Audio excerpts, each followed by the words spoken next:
ভাগিনে মামির সাথে উধাও, শাসিক না ভাতিজের খবর নাই, ভাবিক না দেবর উধাও। কে ধরনের ঘটনা ঘটতেছে না? এর মূল সমস্যা হলো বেপরদায় চলাফেরা। মামি দেখতে কেমন, ভাগ্নের দেখা শেষ। শাসি দেখতে কেমন, ভাতিদের দেখা শেষ। এই মোবাইলের ওজন কম, কিন্তু মোবাইলের মাধ্যমে পাপের ওজনটা অনেক বেশি। একা একা রুমের ভিতরে দাঁড়ায়া যুবক কি সুন্দর ভিডিও দেখতেছে, কথা কয় না কে? তাহলে এই মোবাইল যুব সমাজকে নষ্ট করছে, কথা বলে ঠিক কিনা?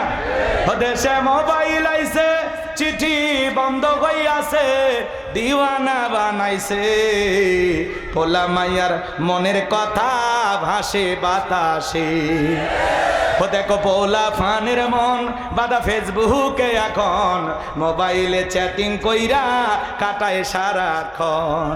এই মোবাইল পাইয়া দেখো মদনের মাইয়া, এই মোবাইল পাইয়া দেখো রমজানের মাইয়া কি কাণ্ড ঘটাইছে। স্বামী সন্তান রাইখা নাকি পালাইয়া গেছে, স্বামী সংসার রাইখা নাকি পলাইয়া গেছে। 2 বাচ্চার মা, 4 বাচ্চার মা পরকীয়া প্রেম করে আরেকটা ছেলের হাত ধরে পালিয়ে যায়। যে নারী স্বামী রেখে সন্তান রেখে আরেকটা পরপুরুষের হাত ধরে পালিয়ে যায়, ওটা নারী না, ওটা নারী জাতির কলঙ্ক, পাশানি, ডাইনি, ছলনাময়ী। কেমনে পারলা মা? ও মা, তুমি কেমনে পারলা স্বামী রাইকা সন্তান রাইকা আর একটা পুরুষের হাত ধরতে? কেমনে পারো? এই কটা আপনাদের এলাকায় জীবনে এই ঘটনা ঘটেনি? অবাক হয়ে যাবেন। ভাগিনে মামির সাথে উধাও, শাসিক না ভাতিজের খবর নাই, ভাবিক না দেবর উধাও। কে ধরনের ঘটনা ঘটতেছে না? এর মূল সমস্যা হলো বেপরদায় চলাফেরা। মামি দেখতে কেমন, ভাগ্নের দেখা শেষ। শাসি দেখতে কেমন, ভাতিদের দেখা শেষ। এই জন্য এই সমস্যাগুলো সমাজে সৃষ্টি হচ্ছে। এই জন্য বাজান বেপরদায় চলাফেরা করা, নারীদেরকে কন্ট্রোল করতে হবে। রাগ করেন, সব দোষ কি নারীর, পুরুষের দোষ নাই? আমরা কি ফেরেশতা নাকি? এই যুবক, তোমাকে বলছি, তোমার স্ত্রীর সাথে যদি কেউ পরকীয়া প্রেম করে মেনে নেবা। তোমার মায়ের সাথে, তোমার বোনের সাথে কথা বলে না কেন? আপনার স্ত্রীর সাথে পরকীয়া প্রেম আপনি মেনে নেবেন না, কিন্তু আপনি যার সাথে পরকীয়া প্রেম করেন সেটা কারো না কারো স্ত্রী, কারো না কারো মা, কারো না কারো মেয়ে। কথা বলে ঠিক কিনা? এজন্য যুবক তোমাদের পায়ে হাত দিয়ে অনুরোধ করে বলে যায়, বিবাহের আগে কোনো ধরনের অবৈধ প্রেম ভালোবাসা করা যাবে, জায়েজ নাই, হারাম। কথা কয় না কে? কত মহিলা আছে গরিব অসহায়, বিয়ে দিতে পারে না, যাও বিয়ে করো, আল্লাহ খুশি হবে। অন্যের বইয়ের দিকে নজর দাও কেন? কথা কন না কে? কত স্বামী পরিত্যক্তা নারী আছে, বিধবা অসহায়, 2-3টা বাচ্চা নিয়ে জীবনই চলে না, যা বেটা বিয়ে কর, আল্লাহ খুশি হবে। ও তুমি ওই জায়গায় যাবা না, তুমি আলগা খোঁজো, শয়তান। আল্লাহ হেদায়েত দান করুক, জোরে কর আমিন। শুনতে খারাপ লাগে, ও গোলাম রব্বানী হুজুর কইলে দোষ, নিজে যেগুলো আকাম বদকাম করে বেড়াচ্ছেন হিসাব করতেছেন না। কেউ না দেখলে একজন দেখেন, তিনি কে? যুবক শোনো, কার হাত ধরে পার্কে ঘুরতেছো? মা বাবার চোখকে ফাঁকি দিতে পারবা, আল্লাহর কুদরতি চোখকে ফাঁকি দেওয়া যাবে? রাত 2টার দিকে কার জানালায় যা ডাক দিয়া সারা রাত গল্প করেছো? অনেক চাচা ভাবতেছে যাক সব যুবকদের হচ্ছে, আমরা বেঁচে গেলাম। চাচা, আপনার এরকম বয়স ছিল যখন 22 বছর 25 বছর ছিল, ওই যে যমুনা নদীর যায় সোয়েলা নৌকা চড়িয়া ওই যে চরের ভিতরে কাশফুলের ওই সাইডে কার হাত ধরে ঘুরেছেন, সেই দিনের লেখাও ফেরেশতারা লিখে রাখছে। ভুলে গেছে? আল্লাহ হেদায়েত দান করেন। যদি গুনাহ করে থাকেন আল্লাহর কাছে মাপ চান। কথা কয় না কে? আল্লাহ আমাদের হেদায়েত দান করে, জোরে বলেন আমিন। এই পরকের অভিশাপে পুরো বাংলাদেশে আগুন জ্বলতেছে। কথা বলেন, রাগ করতেছেন নাকি? আর একটা সমস্যা কি বলবো? ওদের সে টিকটক আসিয়া সব গেল বাসিয়া। টিকটক বোঝেন না? ছোট ছোট বাচ্চারা টিকটক ভিডিও বানায়। মহিলা নুডলস রান্না করতেছে, তাও টিকটক। হ্যালো বন্ধুরা, দেখেন কিভাবে নুডলস রান্না করতে হয়। প্রথমে সয়াবিনের তেলের পরে তেজপাতা, তারপরে আমার গালতে একটা থাপ্পড় মেরে ছুঁয়ে যাবেন। আরে ভাই রান্না করতেছে, করুক, কে মানা করছে? এই পাগলিক কিন্তু এগুলো নাটক করতেছে, সমাজে আছে না নাই? বেপরদায় চলাফেরা হারিয়ে কি নোংরা নোংরা সমাজ হয়ে গেছে, কথা কর ঠিক কিনা? নিজের বউকে দিয়া বেপরদায় ভিডিও বানায়া ইনকাম করতেছে, এর চাইতে ভিক্ষা করে খাওয়া ভালো, কথা কর। ও দেশে টিকটক আসিয়া সব গেল বাসিয়া, সিদ্দিক সোরা নায়ক হইছে আইডি খুলিয়া, হিরো আলম নায়ক হইছে আইডি খুলিয়া।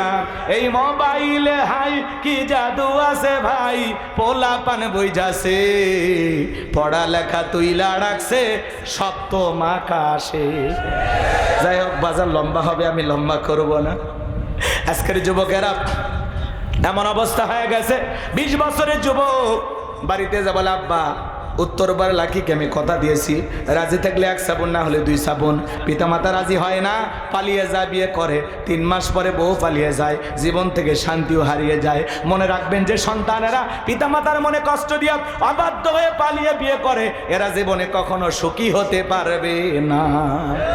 পিতামাতার মনে কষ্ট দিয়া কখনো ভালো থাকতে পারবেন না। পিতামাতার দোয়া আছে যেখানে বরকত আছে, তাহলে মা বাবার দোয়া নিয়ে বিয়ে করার দরকার আছে না নাই? তাহলে 4 নাম্বার, ওয়াল্লাযীনা হুম লিফুরুজিহিম হাফিজুন, নিজের যৌবনটাকে সংযত রাখা, নিজের যৌবনটাকে হেফাজত করা। এ যুবক, যৌবনকালে লম্বা সময় রুকু করা যায়, লম্বা সময় সিজদায় থাকা যায়, যেটা বৃদ্ধকালে সম্ভব হয় না। একটা 80 বছরের বুড়া চাচাকে যদি বলা হয়, চাচা ও চাচা, এটা পৌষ মাস মাঘ মাস, 2000 টাকা দেব, পুকুর থেকে একটু গোসল করে আসেন। চাচা বলে, ভাতিজা পুকুর থেকে গোসল করে 2000 টাকা নেওয়ার মতো শক্তি থাকবে তো? কথা কয় না কেন? একটা বৃদ্ধ মানুষের কাছে ঠান্ডা কি কম না বেশি? কিন্তু একটা যুবককে যদি বলা হয় 2000 টাকা পুকুরে গোসল কর, কয় হুজুর টাকা রেডি করেন, কাপড় খুলছি। আর একটা পাওয়ার আছে, স্পিরিট আছে, কথা কন। এই জন্য এই যৌবন কালের রুকু সিজদা ইবাদত বন্দগি কবুল করেন কে? তাহলে যৌবন কালটায় আল্লাহর ইবাদতে কাটাইতে রাজি আছি তো ইনশাআল্লাহ। আল্লাহ কবুল করেন, জোরে বলেন আমিন। আল্লাহ রাব্বুল আলামিন বলেন, ওয়াল্লাযীনা হুম লিআমানাতিহিম ওয়া আদিহিম রাউন। 5 আর 6 নম্বরে গুনাহ বলি। আল্লাহ বলেন, ওয়াল্লাযীনা হুম লিআমানাতিহিম ওয়া আহাদিহিম রাউন। 5 নাম্বার, আমানত রক্ষা করা। এই জীবনটা কি? জোরে কন, এই শেষ করে দিচ্ছি তো।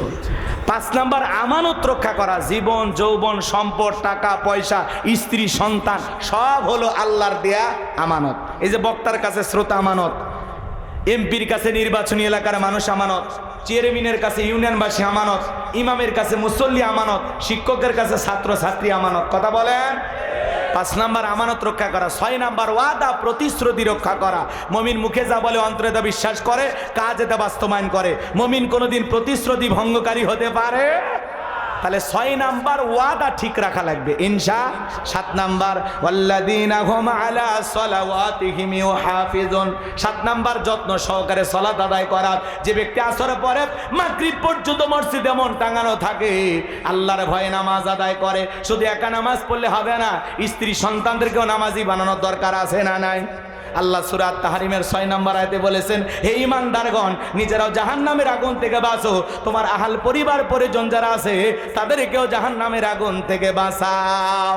একটা পরিবারের 6 জন সদস্য, সবাই নামাজ পড়লে ভালো লাগে না খারাপ লাগে? পৃথিবীর সফল বাবা তারা নিজের ছেলের হাত ধরে মসজিদে নিয়ে যাবে যারা।